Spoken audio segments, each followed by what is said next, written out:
Hello guys, welcome. In this video tutorial, we will learn how to remove text box border in Microsoft Word. Let us begin. In first step, insert a text box to your document. Go to Insert tab,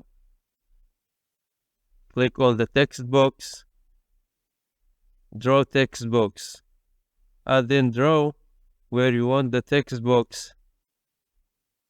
Type what you need.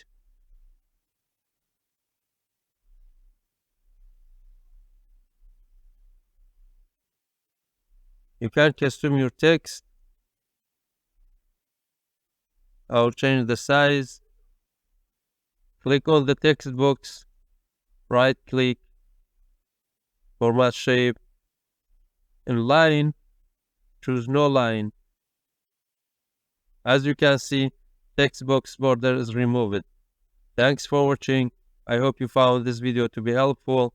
For more daily tips and tricks, subscribe us and don't forget to like the video.